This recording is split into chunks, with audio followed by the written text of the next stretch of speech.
Allahumma salli ala Sayyidina Muhammadin tibbil qulubi wa dawai. Bismillahirrahmanirrahim. Assalamualaikum warahmatullahi wabarakatuh. Alhamdulillahi rabbil alamin. Summa alhamdulillahi rabbil alamin. Assalatu wassalamu ala sayyidil mursalin Muhammad wa ala alihi at-tayyibin wa sahbihi al-muntajabin wa tabi'in lahum bi ihsanin ila yaumiddin. Sahabat Islam ramah, marilah pertama-tama kita bersyukur kehadirat ilahi Rabbi atas rahmat dan nikmat yang dikaruniakan kepada kita semua, kepada negeri ini.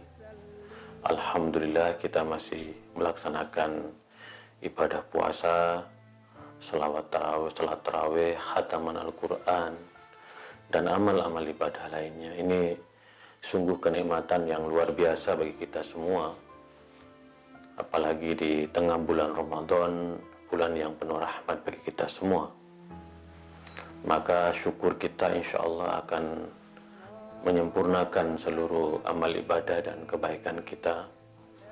Lebih-lebih di tengah COVID-19 ini, mari kita terus bersyukur, diberi nikmat kehidupan, diberi nikmat kebahagiaan.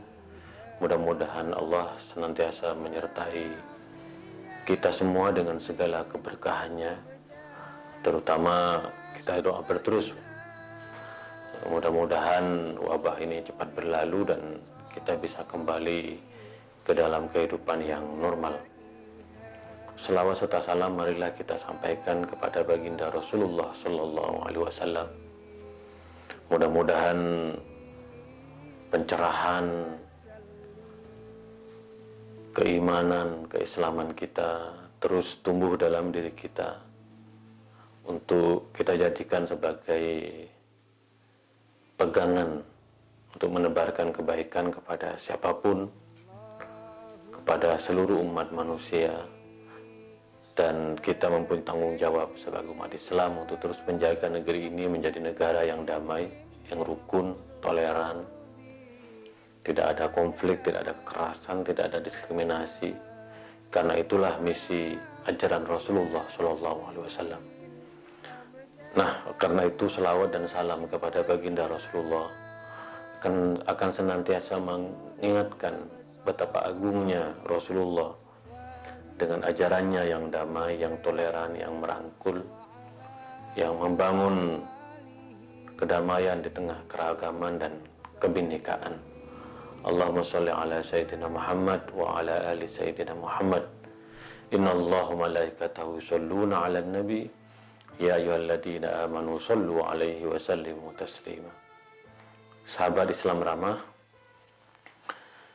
kali ini kita akan melanjutkan ngaji kitab Al-Quran, kitab toleransi. Ini adalah karya saya tentang bagaimana menggali ayat-ayat toleransi di dalam Al-Quran yang jumlahnya sangat banyak, sehingga sesuai dengan keyakinan kita bahwa Al-Quran sebagai kitabullah dan kalamullah, maka tanggung jawab kita adalah menggali sebanyak-banyaknya hikmah, menggali sebanyak-banyaknya pelajaran, menggali sebanyak-banyaknya ilmu. Dan selama bulan Ramadan ini saya akan menyampaikan ayat-ayat toleransi di dalam Al-Quran yang dapat dijadikan pegangan kita untuk menumbuhkan hidup toleran, hidup rukun, hidup damai dengan sesama warga negara bangsa, lebih-lebih sesama umat Islam. Pada kesempatan kali ini saya akan membawakan tema tentang satu umat beragam nabi. Ayat ini merupakan ayat yang sangat penting untuk mengingatkan kita bahwa kita ini sungguhnya adalah satu umat, dan kita juga mempunyai beragam nabi. Walaupun begitu, spirit toleransi itu menjadi sesuatu yang sangat menonjol di dalam ayat ini. Mari kita baca ayatnya. Bismillahirrahmanirrahim. Kana an-nasu ummatan wahidah fab'atsallahu nabiyyin mubasysyirin wa mundirin wa anzala ma'ahumul kitaba bil haqq liyahkuma bainan nasi fima ikhtalafu fihi wa ma ikhtalafa fihi illa alladziina utuhu min ba'di ma ja'atuhumul bayyinat baghyan bainahum fahadallahu alladziina amanu lima ikhtalafu fihi minal haqqi bi'idnihi wallahu yahdi man yasha ila siratim mustaqim. Kana nasu ummatan wahidah. Ini pesan yang pertama, bahwa sungguhnya manusia di muka bumi ini adalah hakikatnya adalah umat yang satu. Kita adalah satu keluarga yang menegaskan kembali bahwa kita ini bersaudara, kita ini bersahabat, kita ini mempunyai hati yang sama. Nah, Al-Imam Al-Qurtubi dalam tafsirnya memaknai ada 3 makna yang setidaknya bisa tersimpan dalam ayat ini. Yang pertama, bahwa memang kita adalah satu keluarga, kita adalah satu umat yang menunjukkan adanya kesetaraan, yang menunjukkan adanya persaudaraan, yang menunjuk adanya persamaan di antara kita. Apapun agama kita, apapun keyakinan kita, apapun bangsa kita, apapun suku kita, apapun bahasa kita, kita ini satu umat. Nah, tetapi Ubay bin Ka'ab mengatakan bahwa makna ayat ini dengan ummatan wahidah adalah at-tauhid, adalah monoteisme, bahwa ajaran tauhid itu merupakan ajaran yang berasal dari nenek moyang kita. Karena itu kemudian kita menjadi umat yang satu. Setiap manusia mempunyai kecenderungan untuk hablum minallah, untuk berserah diri menyembah kepada Tuhan yang esa. Maka karena itu kita sungguhnya adalah satu umat. Itu menurut Ubay bin Ka'ab. Tetapi ada Qatadah mengatakan dalam tafsir Al-Imam Al-Qurtubi bahwa yang dimaksud dengan kana nasu ummatan wahidah, bahwa kita sungguhnya adalah keturunan Adam dan Hawa. Ini pandangan yang menurut saya menegaskan kembali bahwa kita ini bersaudara, karena kita sungguhnya nenek moyang kita adalah Adam dan Hawa ini. Dan ini dikonfirmasi dalam surat An-Nisa di dalam ayat yang lain, ya ayyuhan nasu taqu rabbakumul ladzi khalaqakum min nafsin wahidah. Wahai umat manusia, di sini menyebut manusia, bertakwalah kepada Allah yang menciptakan kalian dari satu jiwa. Dan satu jiwa menurut para ulama min nafsin wahidah adalah Adam dan Hawa. Maka oleh karena itu tidak ada alasan kita untuk tidak toleran di antara sesama, untuk tidak rukun di antara sesama. Kalau kita tahu ayat ini, maka sebenarnya tidak perlu lagi ada klausul penodaan agama. Tidak perlu ada lagi klausul penyesatan terhadap orang yang berbeda agama, berbeda masa, berbeda faham. Tidak ada lagi takfir atau pengafiran terhadap kelompok lain. Karena sungguhnya kita adalah kana nasu ummatan wahidah, kita bersaudara. Terlepas perbedaan agama, keyakinan, paham dan sukunya. Nah, oleh karena itu memang sangat aneh kalau kemudian muncul konflik di tengah-tengah masyarakat. Nauzubillah, apalagi konflik yang mengatasnamakan agama. konflik yang mengatasnamakan keyakinan atau paham. Bayangkan kita sesama umat Islam melihat ada pihak-pihak yang selalu ingin membenturkan antara Sunni dan Syiah. Sebenarnya kita malu. Karena kita ini ummatun wahidah, satu umat. Bahkan kita seagama. Syahadat kita sama antara Sunni dan Syiah. Asyhadu an la ilaha illallah wa asyhadu anna Muhammadar Rasulullah. Al-Qur'annya juga sama. Ini Al-Quran yang saya ada di depan kita, ini Al-Quran yang saya beli di Iran. Bisa dilihat langsung bahwa Al-Qurannya sama. Tetapi sesungguhnya kalau kita berpedoman kepada ayat ini, karena nasu ummatan wahidah, kita ini bersaudara satu umat. Maka tidak perlu ada lagi konflik, tidak perlu ada lagi kekerasan, tidak perlu ada lagi diskriminasi di antara kita. Nah, pertanyaannya, kenapa kemudian muncul konflik? Kenapa muncul diskriminasi? Kenapa muncul kekerasan dengan mengatasnamakan agama? Al-Imam Ar-Razi mengatakan salah satu sumbernya adalah hubbud dunya, adalah cinta yang berlebih-lebihan terhadap dunia, nafsu keserakahan, tamak. Ini yang menyebabkan manusia kemudian berkonflik dan tercerai-berai di antara sesama karena ada kepentingan-kepentingan duniawi. Ingat, biasanya konflik tidak selalu mempunyai satu sebab yang tunggal. Ada banyak sebab dalam konflik. Tetapi secara umum kita bisa melihat konflik bernuansa politik, bernuansa ekonomi. Ini yang kemudian menyebabkan di antara kita suka menebarkan kekerasan, diskriminasi, dan konflik.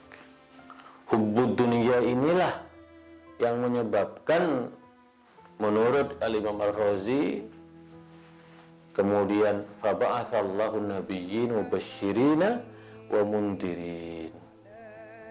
Lalu untuk mengerem potensi konflik, diskriminasi dan kekerasan, maka Allah kemudian menurunkan para nabi untuk membawa al-busyra, yaitu kabar bahagia, dan al-inzar atau peringatan. Maka misi kenabian, nabi-nabi yang diutus oleh Allah di muka bumi ini dua, yaitu membawa kebahagiaan, al-busyra, dan al-indar. Konon menurut para ulama tafsir, jumlah nabi itu 124.000, sementara jumlah rasul 313. Nah, kita hanya mengenal di dalam tradisi Sunni 25, padahal jumlah nabi 124.000. Dulu ketika saya kuliah di Al-Azhar, para guru besar di Al-Azhar Mesir mengatakan bahwa Aristoteles nabi, Socrates nabi, Plato nabi. Pada suatu hari Khalifah Al-Ma'mun bermimpi bertemu dengan Aristoteles. Lalu bertanya dalam mimpinya, "Kamu siapa?" "Saya nabi." Setelah Khalifah Al-Ma'mun bangun, lalu kemudian memanggil Ibnu Tufail dan bertanya, "Apakah kamu kenal yang namanya Aristoteles?" Ibnu Tufail mengatakan, "Betul Baginda Khalifah, kami mengenal. Dia adalah nabi, tolong carikan saya orang yang bisa memahami karangan Aristoteles." Itu dalam itu. Jadi jumlah nabi menurut para ulama adalah, ulama tafsir, 124.000. Sementara Rasul 313. Nah, Allah menurunkan para nabi ini untuk membawa busyra, kabar bahagia, dan membawa peringatan. Karena kita satu umat, maka tugas kita adalah menebarkan kebajikan, menebarkan kebahagiaan. Nabi hadir untuk menyatakan bahwa kita harus hidup damai, kita harus hidup toleran, kita harus hidup rukun, harus optimis, tidak gontok-gontokan di antara sesama kita. Maka kalau kita lihat perangai dari para nabi secara umum adalah penuh cinta, penuh kasih, penuh toleransi, suka tersenyum, suka bercanda. Itulah tugas nabi. Mendampingi, membimbing, mengarahkan, mendidik, mengajarkan umatnya agar hidup bahagia, terutama bahagia secara batiniyah. Karena watak dari manusia tadi adalah hubbud dunia. Watak manusia itu adalah mencintai hal-hal yang bersifat duniawi. Ingin punya mobil yang bagus, ingin punya rumah yang bagus, ingin punya pakaian yang bagus, ingin punya harta yang melimpah. Bahkan karena keinginannya yang berlebih itu, kadang-kadang orang-orang menghalalkan segala cara. Bahkan kita lihat dalam pertarungan politik yang kita saksikan bersama-sama, banyak sekali pihak-pihak yang menghalalkan segala cara demi hubbud dunia, demi kekuasaan, demi harta, dan nafsu belaka. Maka para nabi diutus untuk membawa busyra ini, kabar bahagia. Maka berbahagialah umat yang didatangkan pada mereka nabi. Nah, kita umat Islam alhamdulillah beruntung, kita dikaruniai seorang nabi, Nabi Muhammad SAW, yang dapat menjadi teladan bagi kita semua. Dan karenanya hati kita, batin kita, pikiran kita, akal kita dipenuhi dengan ajaran yang adiluhung, ajaran yang luhur, ajaran yang mulia dari baginda Rasulullah Sallallahu Alaihi Wasallam. Bayangkan pada banyak hadis Rasulullah, man kana yu'minu billahi wal yawmil akhir falyukrim dhaifahu. Kalau kamu ingin beriman kepada Allah dan hari akhir, maka hormati tamu. Man qala la ilaha illallah dakhala jannah. Barang siapa yang mengucapkan la ilaha illallah masuk surga. Itulah kabar bahagia. Kalau kita ingin masuk surga, sederhana, menghormati tamu. Maka di banyak tradisi di Nusantara ini, keramah tamahan, menghargai tamu, bagaimana kita betul-betul memberikan pelayanan kepada tamu, itu adalah ekspresi dari kabar bahagia. Kita bahagia karena menghormati tamu, dan tamu juga bahagia karena merasa dihormati oleh tuan rumah. Itu adalah ajaran Rasulullah yang kemudian menjelma sebagai tradisi dan kebudayaan kita. Atau mungkin sudah ada kebudayaan itu, lalu kemudian datanglah Islam, sehingga tradisi kebudayaan itu semakin kokoh. Dia menjadi busyra. Jadi busyra itu bisa dikatakan tradisi atau kebudayaan yang sudah ajeg dan mewarnai kehidupan sebuah masyarakat. La taghdab walakal jannah. Jangan marah, maka kamu akan masuk surga. Itu fungsi Nabi. Kalau kamu ingin masuk surga, jangan suka marah-marah. Apalagi ketika berceramah, marah-marah, mengancam, menebarkan hoax. Itu bukan ajaran kenabian. Ajaran kenabian pertama-tama adalah mubasyirin, membawa kabar bahagia, tidak menakut-nakuti, tidak mengancam, tidak memprovokasi di antara sesama. Lalu fungsi yang kedua adalah munzirin. Munzirin ini memberikan peringatan. Memberikan peringatan dalam artian supaya umatnya tidak terjerumus ke dalam jurang kehancuran, kejahatan, dan kemunduran, bahkan kegagalan. Para nabi dalam banyak ajarannya memberikan peringatan kepada kita semua. Jangan mencuri, jangan mengganggu orang lain, jangan membunuh, jangan durhaka kepada orang tua. Itulah pesan-pesan indar wa mundirin. Ini pesan-pesan Nabi. Kita alhamdulillah mendapatkan indar, mendapatkan peringatan, sehingga kita bisa membedakan mana yang baik, mana yang buruk, mana yang bermanfaat, mana yang tidak bermanfaat. Dan para nabi juga wa anzala ma'ahumul kitaba bil haqq liyahkuma bainan nasi fi makhtalafu fi. Lalu para nabi dalam konteks membawa kabar gembira dan peringatan, Allah juga menurunkan kepada mereka kitab suci untuk menjadi penentu hakim di antara mereka dalam memecahkan persoalan-persoalan. Alhamdulillah kita umat Islam mempunyai Al-Quranul Karim. Al-Quran ini dapat menjadi sumber yang memecahkan perbedaan dan masalah di antara kita.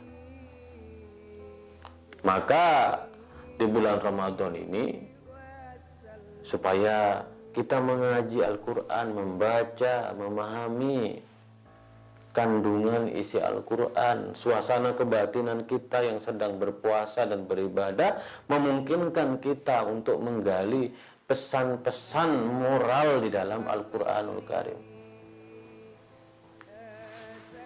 Karena Al-Quran tidak hanya memiliki keindahan linguistik, keindahan bahasa, tetapi juga memiliki keindahan maknawi. Maknanya sangat indah.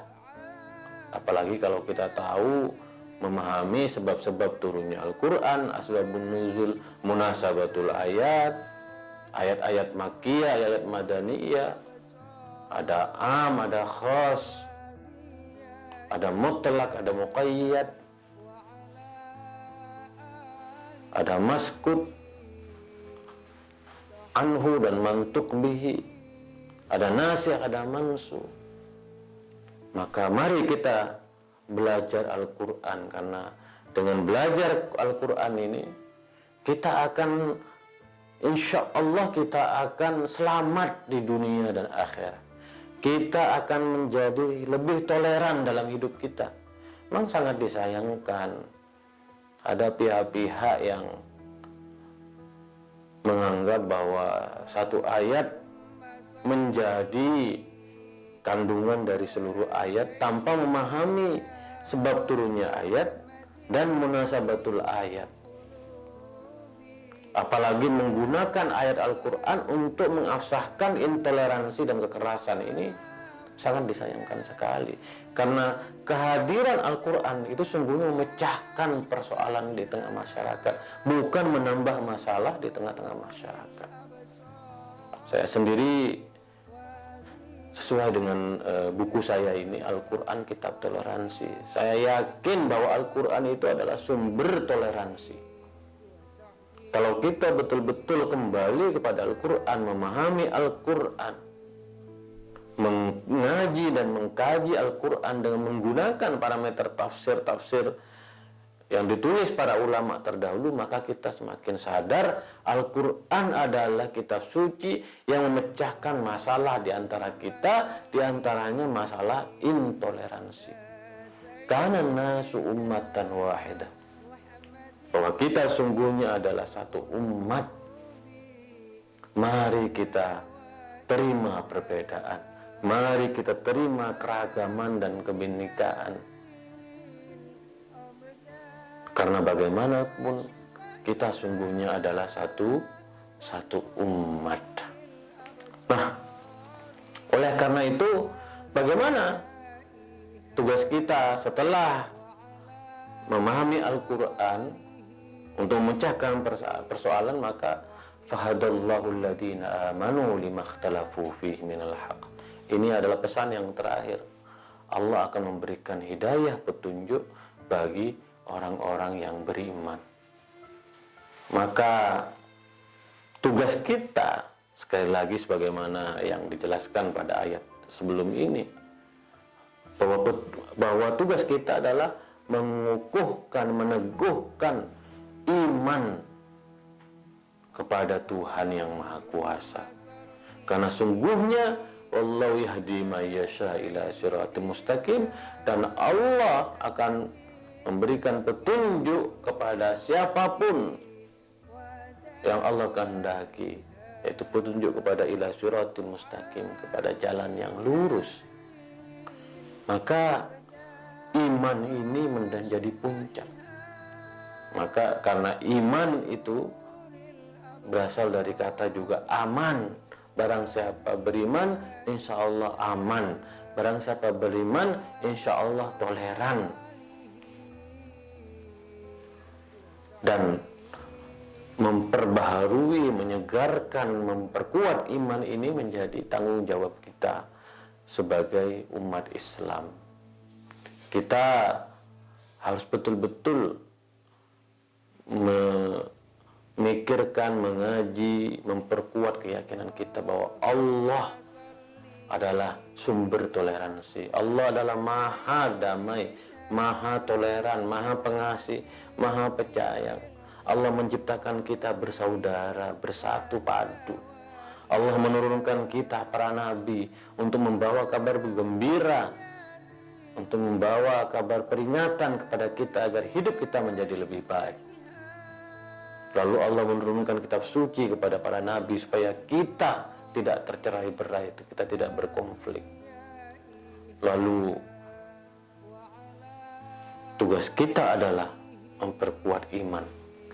Nah, sahabat Islam ramah, Al-Quran kitab toleransi ini betul-betul semakin meneguhkan kita semua bahwa kita dalam konteks kebangsaan sebagai warga Indonesia, mari kita betul-betul harus toleran di antara sesama. Kita harus menghormati, menghargai apapun keyakinan dan agama dari warga negara Indonesia, apapun mazhabnya. Kita masih melihat banyak intoleransi, diskriminasi di sekitar kita. Nah, dengan mengaji ayat-ayat toleransi ini, insya Allah kita akan mempunyai keyakinan yang kuat bahwa kita harus memperbaiki diri. Kita harus kembali ke jalan yang benar. Kita harus memperkuat iman kita bahwa kita adalah bersaudara. Kita adalah satu umat. Dan tugas kita adalah bagaimana menjadikan persaudaraan ini sebagai kekuatan kita sebagai sebuah bangsa. Sahabat Islam ramah, sekali lagi selamat berpuasa, selamat mengaji Al-Quranul Karim.